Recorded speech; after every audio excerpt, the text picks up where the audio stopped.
I got so much motherfucking design on right now. Break it down, bring it back, make it clap. I got 3 old thoughts, new guap, wear that thing. Bitches on my line, and you know. Assalamualaikum warahmatullahi wabarakatuh. Perkenalkan, nama saya Elsa Jennifer dengan NIM 05. Saya Fadila Brilina dengan NIM 06. Jadi di sini kami akan menjelaskan tentang jurnal yang berjudul Wacana Sirkumsisi pada Perempuan, Matkul Evidence dalam Praktek Kebidanan dengan dosen pengampu Ibu Khalilah Lubis. Baiklah, di sini saya akan menjelaskan jurnal tentang wacana sirkumsisi pada perempuan.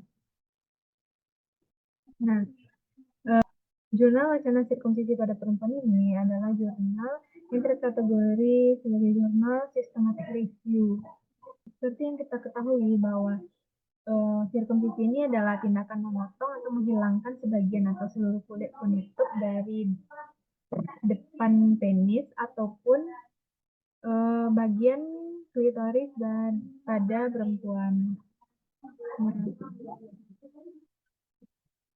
Di sini dijelaskan bahwa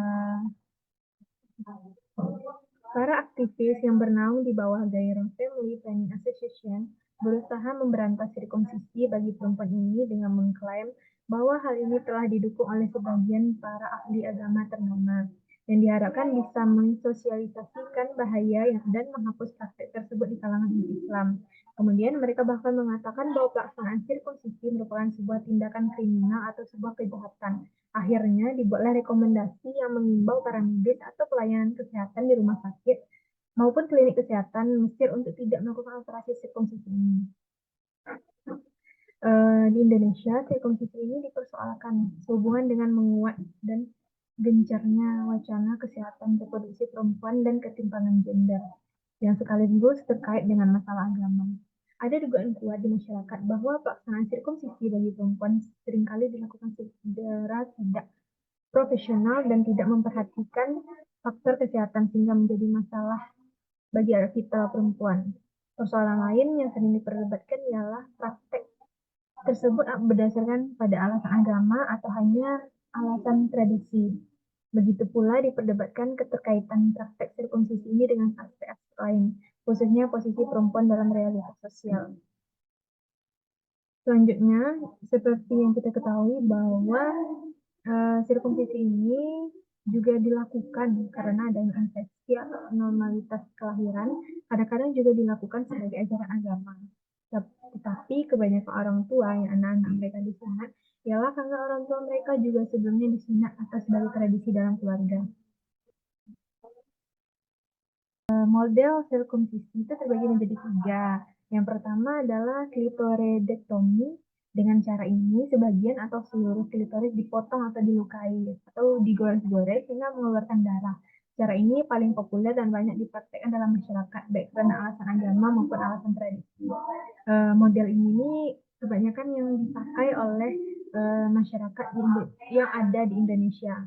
Kemudian model kedua adalah paranoid circumcision, yaitu suatu bentuk sirkumsisi pada perempuan dengan memotong dan membuang klitoris dan labia minora atau bibir dalam vagina. Kemudian yang model ketiga yang sangat berbahaya yaitu infubulation circumcision, yang bukan hanya klitoris dan labia minora yang dibuang, tetapi labia mayora atau bibir luar vagina dilukai atau digores-gores sampai berdarah. Kemudian dijahit dan diikat agar bibir kedua sisi vagina itu menjadi sangat sempit atau menyatu untuk selamanya. Sedang bagian lainnya dibiarkan, dan hal ini dimaksudkan untuk terbentuknya lubang kecil yang bisa dilalui oleh urin dan darah menstruasi.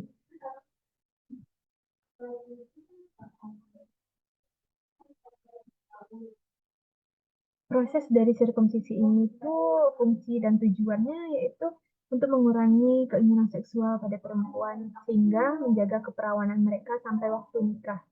Kedua, praktek itu merupakan katalisator untuk mempercepat anak perempuan memasuki fase kehidupan mereka sebagai seorang perempuan dewasa.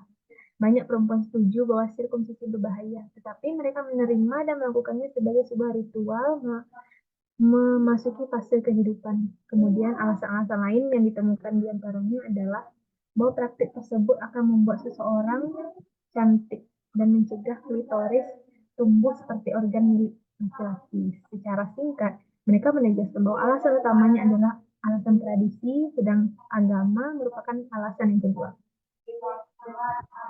Selanjutnya akan disampaikan oleh teman saya, itu Fadila Aprilia. Selanjutnya yaitu tentang dilihat dari pandangan agama. Kalau dilihat dari berbagai literatur Islam, permasalahan sirkumsisi kita dalam bahasa Arab baik bagi perempuan maupun laki-laki masih ada dalam persoalan ijtihadiyah, masalah yang masih diperdebatkan kedudukannya, baik dari segi hukum maupun pelaksanaannya. Masalah sirkumsisi bagi perempuan dalam wacana hukum Islam masih kabur. Kekaburan ini terjadi karena tidak ada nas atau dalil syar'i jelas petunjuknya baik dari Al-Quran maupun hadis yang menyatakan secara tegas. Iya, nanti kita potong. Dari masalah sirkumsisi bagi perempuan dalam wahana hukum Islam masih kabur. Kekaburan ini terjadi karena tidak ada nas atau dalil syar'i yang jelas petunjuknya baik dari Al-Quran maupun hadis yang menyatakan secara tegas pelaksanaan sirkumsisi bagi perempuan.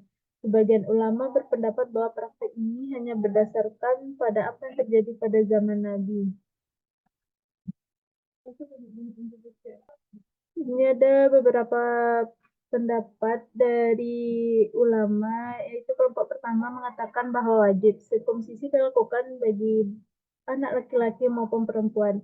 Ini banyak dianut oleh mazhab Syafi'i. Pendapat kedua yang diajukan oleh mazhab Hanafi dan Maliki menyatakan sunnah bagi keduanya, baik laki-laki maupun perempuan. Melakukan sirkumsisi lebih baik tidak melakukannya tidak apa-apa. Sebaliknya, pendapat yang ketiga menekankan wajib bagi anak laki-laki dan bukan sunnah bagi anak perempuan, tetapi lebih pada kebagusan atau kehormatan. Hal ini dikemukakan oleh mazhab Hanabilah.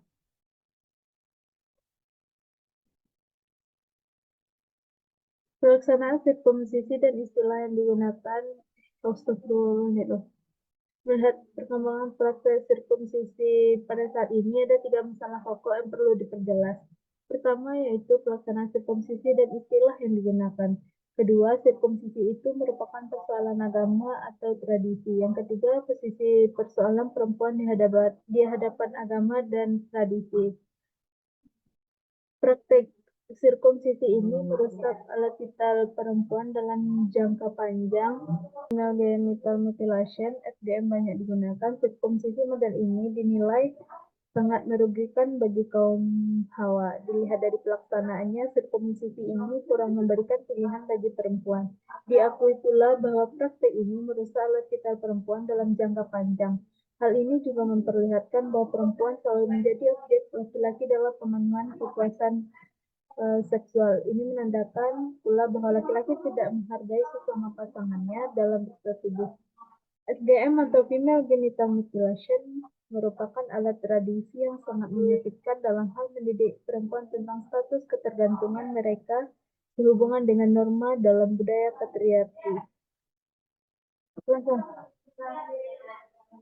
Jadi kesimpulannya ada kesimpulannya di baca.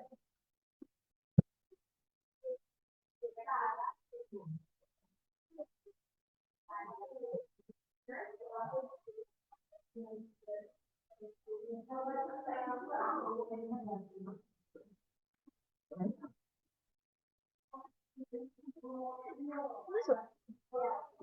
Aku yang baca apa enggak? Apa aja?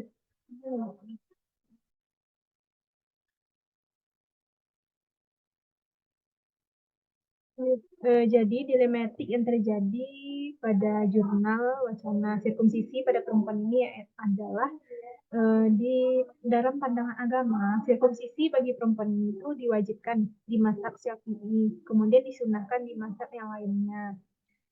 Kemudian setelah itu dari segi kesehatan dan pelayanan kesehatan, hal itu sudah dilarang karena apabila terjadi sirkumsisi pada perempuan, maka bagian klitoris pada perempuan itu akan dipotong dan dihilangkan, yang mana akan membuat menurunnya fungsi dari klitoris tersebut dan semakin kecil rangsangan yang akan dia dapatkan.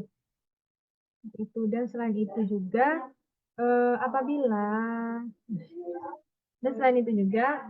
dilakukan sirkumsisi pada perempuan, maka itu akan merusak alat vital perempuan dalam jangka panjang.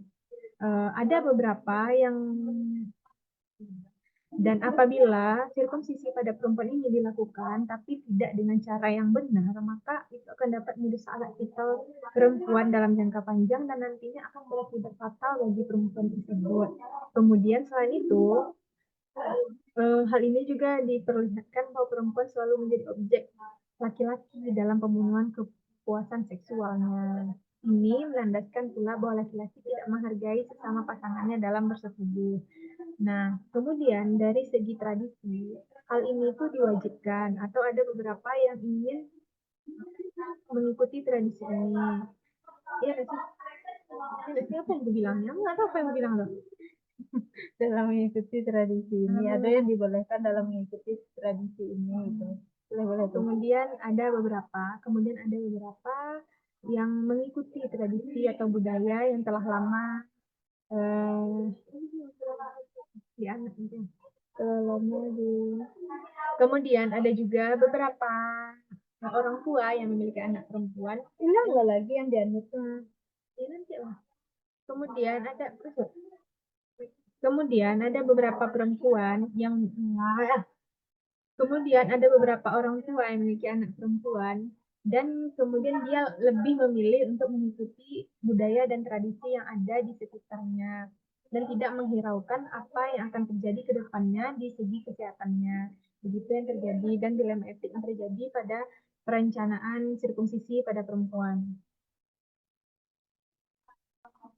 Sekianlah hasil dari pemaparan jurnal dari kami. Kalau ada kata-kata kami yang salah, kami mohon maaf. Saya sudahi dengan wabillahi taufiq wal hidayah. Wassalamualaikum warahmatullahi wabarakatuh.